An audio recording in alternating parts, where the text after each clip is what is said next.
Good afternoon, everybody. It's a pleasure to speak after lunch. Always a challenge that we enjoy. Yesterday, for those of you who are here, I mentioned the study that Tali just described. And we're very proud of this study because it shows how evidence-based interventions can be integrated into existing community settings for people with autism. My question was just to stress the difference between gains that are statistically significant, not only statistically significant, but also represent an actual change in children's performance versus those that are statistically significant but do not necessarily meet age equivalent or age requirements, developmental stages. I'm going to do something quite scary for me. I'm going to give you a talk that was changed very recently. This talk was given for a smaller number of people a few months ago in a conference, a mini conference that we had in Bar Ilan. And that's when the paper describing it was submitted. And we just got reviews for this. Luckily, we were not rejected, but we got significant comments from the reviewers that made me change the talk quite significantly. So I'm going to make an effort, and please bear with me. Oops. Can you hear me well? Good. Yes. Okay. That's why I was always Chanich Toran in Tirunut. Okay. So our talk is going to focus on adolescents with ASD. I should say that we're talking mostly in this project on adolescents who have ASD and no comorbid intellectual impairment, what was usually referred to in the past as high functioning, although we know that that's an inaccurate description. Just a word about adolescence as a significant milestone in the development of socialization in the general population. We know how important it is. Being a father to two adolescents now, it also involves, I can experience how much it involves getting into tackles with your adolescents, making sure that they can express themselves but still maintain some boundaries. And this is part of the theater that characterizes adolescence for typically developing children, adolescents. Another thing that happens is that parents stop being the only authority figures, or maybe stop being authority figures and are replaced by peers. And by saying that, you can probably guess why it is an even more complex period for adolescents with ASD, because the peer group is not necessarily there, and hormonal changes occur. A lot of the times there's realization of the diagnosis and of the differences. There's an increase in social motivation, and all of these together may actually incur some mental health issues. The people that are there, continue to be there as support figures, are the parents. So what we see is that parents of children with ASD keep on playing a central supportive role in promoting their child's functioning. I said socio-emotional functioning here because that's our focus, but we know that's the case for academic functioning in many cases, for independence, for many different aspects that in typically developing adolescents, parents would not be allowed in, or there'd be no need for parents to promote it because the adolescents would be doing it themselves. There'd be an initiative there from the adolescent.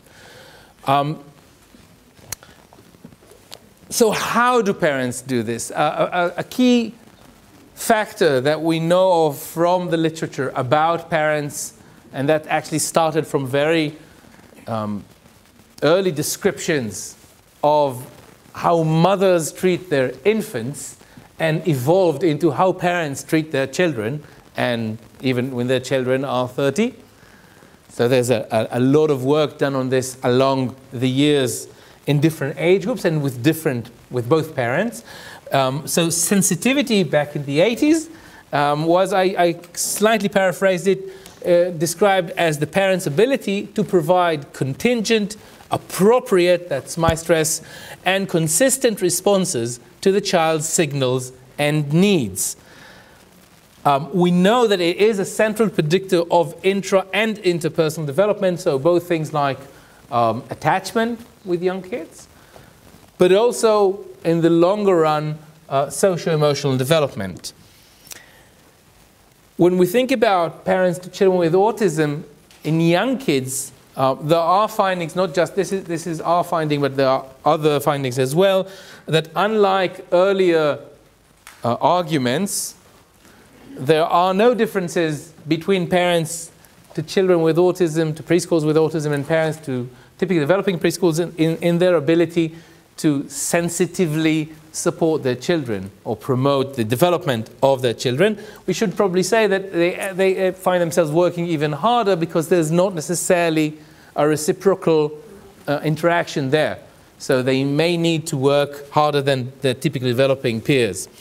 When we look at adolescence, and that's actually an area that is just recently beginning to gain some attention in research, we see that compared to parents, that's again our finding from last year, compared to parents to typically developing adolescents, parents to adolescents with ASD showed increased sensitivity, so more sensitivity during a conflictual interaction. We also saw that adolescents themselves were more involved, but still that the reciprocity was decreased, again, compared to typically developing adolescents.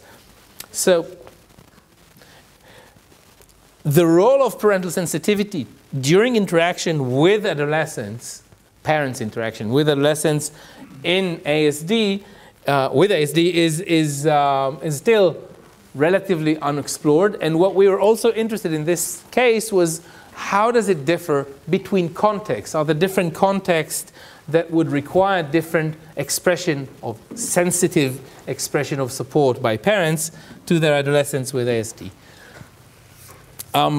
One way of looking at how parents affect the development of their adolescents or the children is through their role in intervention. This is a subsection. So if we think about, parents' role in development is much larger than their role within intervention. But since we're clinical psychologists, we were interested in what happens in our little room, and we wanted to see how parents promote their children's progress following an intervention. And the involvement of parents in interventions in autism is not new. It's been done mostly with young children and toddlers and shown to be effective. There are also other findings about the efficacy. I mean, Tali just showed us some of it with preschoolers. And there has been a question about parents' factors playing a role in how effective the intervention is for their children. So if the parent is involved, are there cases in which parental involvement would promote the child's progress even more? And are there maybe cases in which parental involvement would hinder child progress following an intervention? So our study aims, were to try and examine the impact of parental context-dependent sensitivity on treatment outcome and maintenance in adolescents with ASD. So we wanted to pick ourselves a nice intervention that involves parents as support figures for adolescents and to see how parental involvement predicts the outcome for the adolescents. There were two contexts that we thought were relevant for parent-adolescent interaction. Parental sensitivity during conflict. So how does the parent manage conflict with the adolescent? And then, as we just said, it's a relevant milestone for adolescents in general. And parental sensitivity when supporting the adolescent. And we've mentioned that parents are often the only support figures for adolescents with ASD. So these two were examined through a randomized control trial that we conducted in Israel with the Association for Children at Risk at the Bayit Echad centers in Tel Aviv and Kfar Saba. And the protocol we used is called PEERS, and it's a well-established social skills intervention program. That's the acronym. It originates from UCLA, and it's an evidence-based parent-supported. That's another correction. See, I didn't correct that. They said, no, parent-mediated is parent are the sole providers. If it's parents and clinicians, it's parent-supported. So parent-supported intervention, which addresses several key areas of social functioning. Just to show you a few examples from the curriculum, how to run a conversation, how to use electronic communication, how to choose appropriate friends rather than to follow people who are not necessarily going to be my friends, maybe even make fun of me, how to use humor appropriately in a social setting, how to enter into a conversation and how to leave a conversation, how to manage get-togethers, how to take, that was a challenging one for when adapting it to Israel, how to be a good sport when you lose in a game, things like that. So say, oh, good job, instead of I'm going to kick you next time. Or you cheated. And how to handle peer rejection, how to handle peer conflict. And the last one is a graduation, usually involves pizza and certificates. So peers, the thing that we liked about peers is it's not just a social skills training program for adolescents, like many others, but it involves parents in the training program in a parallel session. So parents and adolescents arrive together, split into 2 rooms, and while the adolescents learn all these skills and practice them there, using role-playing and cognitive behavioral techniques, parents, in parallel, learn how to be the adolescent social coaches so that they can, first of all, they can practice in between sessions, and also they can continue working with the adolescent even after the 16-week period when everything's done. So parents are there as generalization support figures. Part of what parents learn there is how to provide sensitive support for their adolescents while performing these relatively difficult tasks like calling somebody and asking them to come over for a get-together, where you have the chance of being rejected, and also at times challenging the adolescents into action, because sometimes adolescents who have experienced rejection long enough might prefer to avoid. And the involvement of parents is why we chose peers, but in addition, peers is well established and studied along in different countries around the world, in North America, in Asia, and recently in Israel. That's a report of the first wave of the data collection, our first year of it. I'm going to show you some of our results from this year. Our design of the entire study, our design included 82 adolescents. As I said yesterday, randomized control trials are considered to be the elite of examining evidence-based interventions. There's a group that got peers immediately and another one that was delayed. They were assessed before the intervention, after the first group got the intervention, and then again after the second group got the intervention, which was follow-up for the first group. They were tested on different kinds of I said I don't need much time. Different kinds of measures. One thing that was kind of new for this kind of studies was the inclusion of a video role-playing interaction. The adolescent met a research assistant, and they were asked to get to know each other. And the research assistant was supposed to be friendly, but not to take over the interaction, and to let the adolescent take part freely.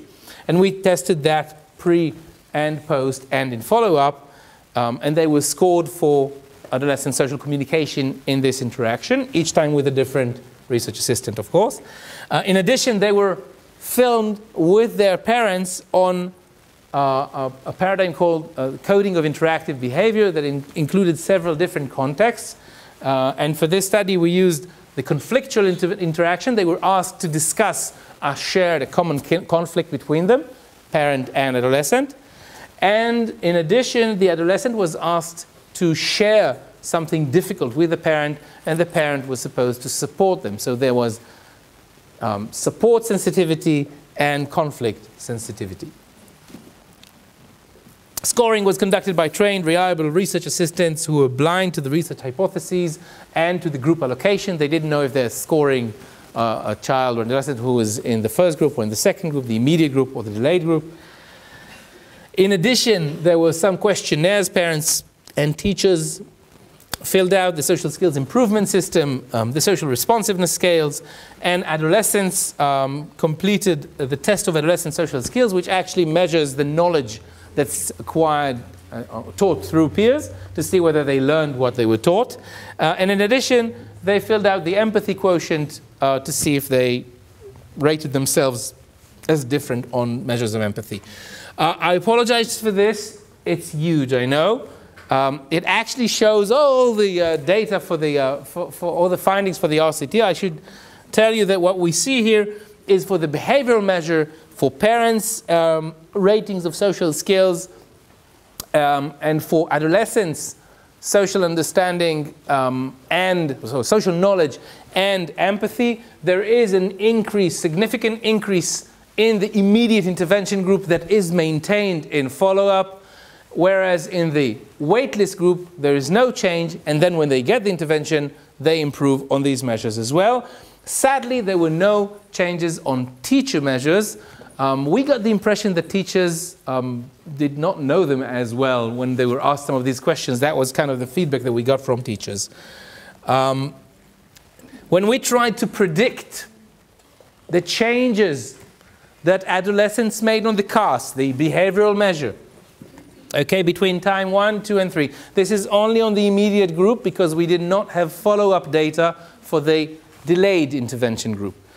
When we tried to see how these changes are predicted by parent sensitivity in the support and the conflict context, both at baseline and as a result of following the intervention, we saw that parent sensitivity in the conflict context did not predict changes immediately, but it did predict social functioning in the long run.